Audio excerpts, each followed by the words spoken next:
These are the steps to create a Bitmoji Easter egg hunt using this template. The first step is to switch out the Bitmoji. Using the installed Bitmoji extension, type pose, and you will get a variety of Bitmojis. I have already changed my Bitmoji into a bunny suit in the Bitmoji app. I'm going to use the same Bitmoji. That way the Easter eggs will appear in the same spots. I'm going to move my Bitmoji. You want to be sure not to cover that Easter egg that is on the tree.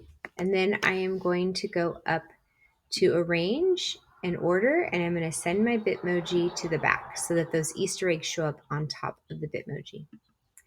Other editable features include the 2 picture frames, all of the books, and all 30 Easter eggs. The second step in creating a Bitmoji Easter egg hunt is to create Google Slide presentations that will link to each of these Easter eggs. The reason for creating different slide presentations for each Easter egg is so that students cannot go ahead or find other ways to locate the problems on the slides. To do this, you will start with going to your Google Drive and creating a folder.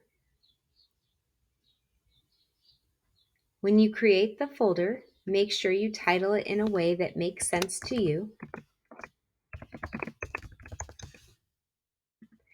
And then you are going to change the share settings on that so that anyone with the link to that folder can view the slides.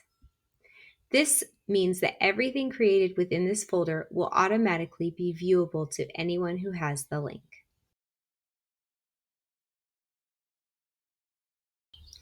Once you have changed the share settings on the folder, you will begin adding Google Slide presentations. When adding Google Slide presentations directly into the shared folder, each slide presentation takes on the same share settings as the folder. The reason for creating 30 separate presentations is so that when students click on an Easter egg, they are only gaining access to one slide instead of all 30. I recommend creating one and then setting it up just the way you would like it. For this one, I'm going to put Easter egg background, find a background I like, and insert it.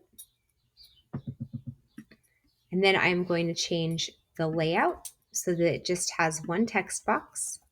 And I'm going to change that text box to be a black font with a white background so that it is visible. Now that I have set this slide up the way I would like them all to look, I will title it Slide 1. Then I am going to make a copy.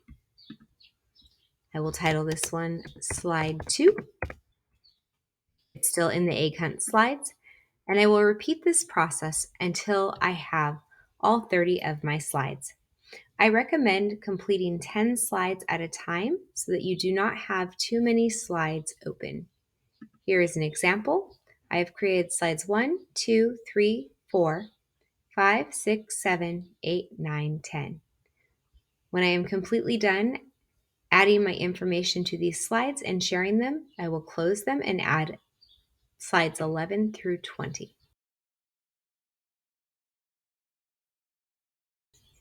Once the slides are complete, the final step is to link each slide to an egg in the picture. I will go to slide number 1. In the share settings, I will copy the link, and then I will go back to my Easter egg hunt and figure out which egg I would like to be slide number 1. We'll choose this one. I click on the egg, go up above to insert link, and then paste my link to that egg. Now I will click somewhere else on the page to show all of the eggs.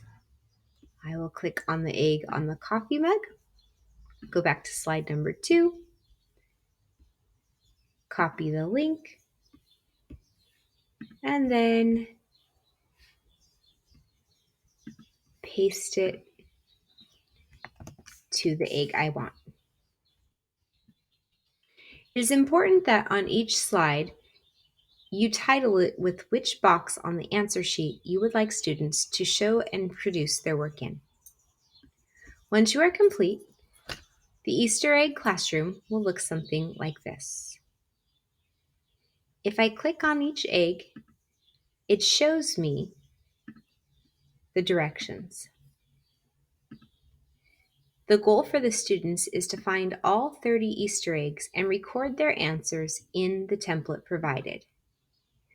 This can be shared as a Google Classroom assignment and make a copy for each student, or you could print out the answer key